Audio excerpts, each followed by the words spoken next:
მოგესალმებით ჩემო ძვირფასებო.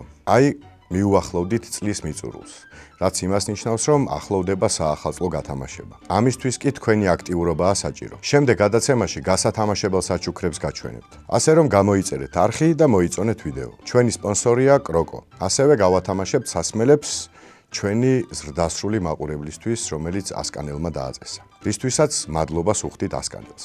დავიწყოთ. რამდენი იუნკერი დაიღუპა 1921 წელს. დამოუკიდებლობის აღდგენის შემდეგ უკვე აქტიურად დავიწყეთ საბჭოთა ოკუპაციაზე ხმამაღალი საუბარი. რა მოხდა 1921 წელს? როგორ ვიბრძოდით? ვინ იყვნენ იუნკერები? ტაბახმელაში მემორიალთან ვიკრიბებით და იუნკერების თავდადებაზე ვსაუბრობთ. რა თქმა უნდა, ამ ომში დაიხოცნენ იუნკერები, თუმცა საჭიროა სრული ისტორია ვიცოდეთ. 17 თებერვალს სამხედრო სკოლის კურსანტები გაამწკრივეს და ომში წასასვლელად მოამზადეს. მათ სიტყვით მიმართა სამხედრო სკოლის უფროსმა გენერალმა ალექსანდრე ანდრონიკაშვილმა. ყმაწვილებო, ბედნიერი ვარ, მოგილოცოთ, რომ საშუალება გეძლევათ თქვენი მოქმედებით დაადასტუროთ თქვენი სურვილის სამშობლო სამსახურისა. მე თქვენს მასწავლებელს და უფროს ეჭვი არ მეპარება ზუსტად შეასრულებთ მხედრულ მოვალეობას და პირნათლად წარსდგებით ქართული ისტორიის სამსჯავროს წინაშე. არ დაივიწყოთ ველზე ყოფნისას, რომ ყოველ თქვენს ნაბიჯს მოწმედ ეყოლება იგივე მიწა, ცა და ბუნება, რომელიც არაერთხელ გაკვირვებულა ქართველთა გმირობით და უდრეკელობით სიკვდილის წინაშე. გაუმარჯოს ჩვენ საქმეს, გაუმარჯოს საქართველოს და ქართულ ჯარს. სამხედრო სკოლა ფრონტზე, კერძოდ ტაბახმელაში დავით აღმაშენებლის გამზირის, გალაქტიონის ხიდისა და რუსთაველის გამზირის გავლით წავიდა. ახალგაზრდა კურსანტები მოსახლეობაში დიდი პოპულარობით სარგებლობდნენ და უამრავი ადამიანი გამოეფინა ქუჩებში მათ გასაცილებლად. ხმამაღლა იძახდნენ მათ გვარებს და გამარჯვებას უსურვებდნენ. ახალგაზრდა მებრძოლებს ესმოდათ გამამხნევებელი შეძახილები, ოვაცია. მათ ხალხში დაინახეს თავიანთი მასწავლებელი, ცნობილი მწერალი ვასილ ბარნოვი, რომელმაც განსაკუთრებული ემოციით დამუხტა ისინი. კურსანტებმა ბოტანიკურ ბაღთან შეისვენეს. იქ გადაეხვივნენ ოჯახის წევრებს, ნაცნობებს, უცნობებს და შემდეგ ტაბახმელისკენ აუყვნენ აღმართს სამხედრო სიმღერებით. ბრძოლის ველზე დაიღუპა 9 იუნკერი და დაიჭრა 43. რა თქმა უნდა, მათ როლს არავინ აგნინებს. თუმცა უნდა გავიაზროთ, რომ ყოველ 25 თებერვალს, როცა საბჭოთა ოკუპაციას და იუნკერებს ვახსენებთ, იქვე უნდა ვიცოდეთ, რომ ამ ომის მასშტაბი და მნიშვნელობა გაცილებით ღრმა იყო, ვიდრე უბრალოდ იუნკერების ისტორია. გმირების მოგონება ვთქვათ. ხსოვნა იყოს ყველასი, ვინც ქართულ მიწაზე გმირულად დაეცა და თავისი ერთადერთი სიცოცხლე საქართველოს შესწირა. ცალთვალა დევის ამბავი.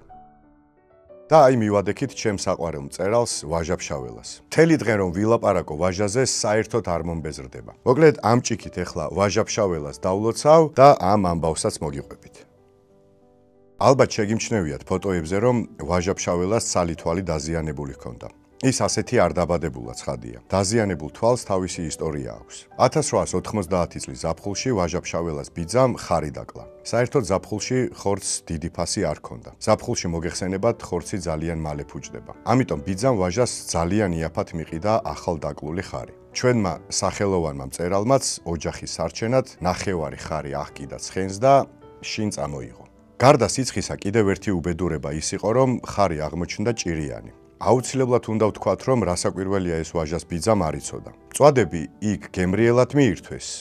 შინ კი ვაჟამ ამ ხორცით ხინკალი მოახვია. როგორც ჩანს, ხინკლის მომზადებისას ხორციანი ხელი ვაჟამ თვალზე მოისვა, რადგან ძალიან მალევე გამოაყარა. თვალზე ეგრეთ წოდებული ციმბირის წყლული გამოუვიდა. ვაჟას დედამ მაშინვე იცნო დაავადება და განგაში ზარ შემოკრა. ჭკვიანი ქალი მაშინვე მიხვდა საქონლის ხორცის ჭირიანობას. ხორცი სასწრაფოდ ჩაფლეს მიწაში, ძაღლებსაც რომ არ ეჭამათ. ვაჟა კი იმავე საღამოს ჩაწვა ლოგინში და 1 თვე იავად მყოფა. სხვათა შორის ცხენიც დაავადა, რითაც ხორცი ჩამოიტანა ვაჟამ, თუმცა სიკვდილს ისიც გადაურჩა. თავიდან ვაჟას დედა მკურნალობდა. შინაურმა წამლებმა ასე თუ ისე მოაღონიერეს პოეტი. თუმცა თვალის ქუთუთოს ვერაფერი ვერ მოუხერხეს. საჭირო გახდა ოპერაცია თბილისში. ვაჟას მკლავიდან ააჭრეს ნაწილი და თვალზე მიაკერეს. თუმცა საბოლოოდ მაინც ვერ განკურნა ამისგან. თვალის ქუთუთო ჩამოწელილი დარჩა. თვალიდან კი მუდამ ცრემლის დიოდა. ასეთი თვალის გამო ვაჟას ფშაველებმა რაზიკანტ ცალთვალა დევი უწოდეს. ხო და ამ ჭიქით გაუმარჯოს ჩვენს რაზიკანტ ცალთვალა დევს. ისე რა საშინელება იქნებოდა ვაჟას რო რამე მოსვლოდა. ეს სამყარო, ის მთები და კლდეები, ის ბუნება რო ვერ დაენახა, რომელზეც ჩვენ გვიყვებოდა თავისი ჯადოსნური სიტყვებით. პასპორტის აღება საბჭოთა კავშირში. თენგო გოგოტიშვილის მონათხრობი. როგორ აიღო პასპორტი საბჭოთა კავშირში. იმ დაბადების დღეს განსაკუთრებით ველოდი. 16 წლისა უკვე სრულფასოვანი მოქალაქე იყავი და პასპორტი გქონდა. სიმართლე რომ ითქვას, მე იმდენად არა, რამდენადაც სახელმწიფოს სჭირდებოდა რომ ამეღო. საბჭოთა კავშირს ჩემივე პასპორტი, ჩემივე საკონტროლოთ უნდოდა. სად მივდიოდი, საიდან მოვდიოდი, სად ვცხოვრობდი, სად ვსწავლობდი, სად ვმუშაობდი და ასე შემდეგ. ყველგან პასპორტი უნდა გეჩვენებინა. ყველგან მოგთხოვდნენ, შეგისწავლიდნენ, ჩაინიშნავდნენ. ამიტომაც სახელმწიფომ ყოველთვის ყველა შენი ნაბიჯი იცოდა. დაბადების დღე დამთავრებული არ იყო, გავუდექი მილიციის გზას. მამაჩემი მეუბნებოდა, ასე ქუჩიდან რომ მიხვალ, პასპორტს ვინ მოგცემსო. მაგრამ დიადი საბჭოეთის ამაყი და თავდაჯერებული მოქალაქის პასუხი მქონდა. ვალდებულები არიან მომცენ მეთქი. მოიცა როსტომს დავარეკინებო მითხრა მამამ. მე კიდე უარი უთხარი. რას ქვია როსტომის დარეკვა, მეკუთვნის და მომცემენ მეთქი. კარგიო. ისეთი სახით მითხრა მამაჩემა, უნდა მივხვდარიყავი, ჩემზე მეტი იცოდა ამ ქვეყნის დაუწერელი კანონების შესახებ. მილიციის ყოველ განყოფილებას ცალკე შესასვლელი ჰქონდა ჩემნაირებისთვის. ანუ საბუთების მაძიებლებისთვის.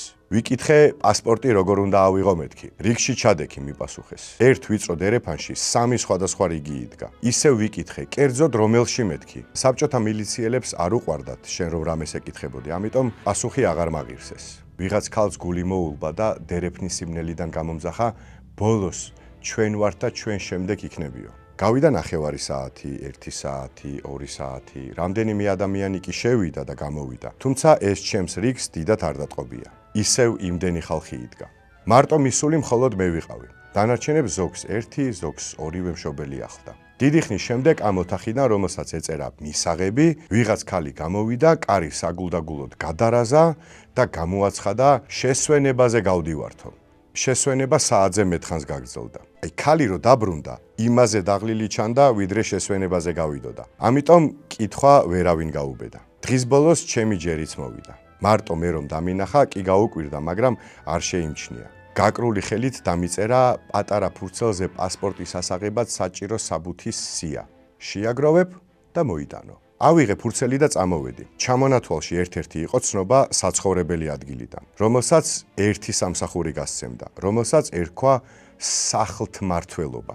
მივედი ჩემს სახლმართველობაში და ცნობა მოვითხოვე. არც გამოუხედავს იმ კაცს ჩემთვის, ისე მითხრა, ჯერ მშობელი მოვიდეს და განცხადება დაწეროს. სხვა გზა არ იყო. მოვიყვანე დედაჩემი, რომელსაც დააწერინეს განცხადება, თანახმა იყო, რომ ჩვენს მისამართად მიეთითებინათ ჩვენი საცხოვრებელი სახლის მისამართი. განცხადება წაგვაღებინეს რეგისტრატურაში. იქ რაღაც ნომერი და თარიღები დააწერეს და უფროსთან გაგვიშვეს საბოლოო ხელმოწერისთვის.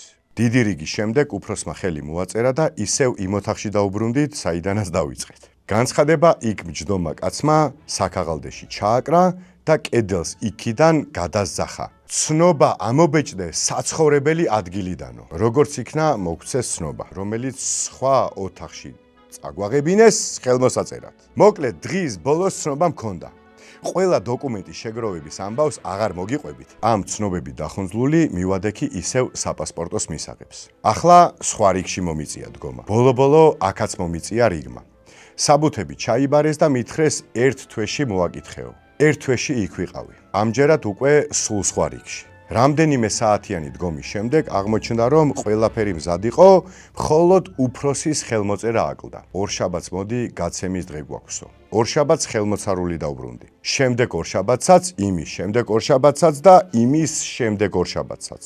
მიზეზი კი უფროსი იყო, რომელიც ვერ ახერხებდა ხელის მოწერას. ბოლოს მამაჩემამ მკითხა, მალე 17-ის ხდები და სადაა პასპორტიო? მე უპასუხე, უფროსი ხელს ვერ აწერს და ამიტომ გაიჯანჯლა მეთქი.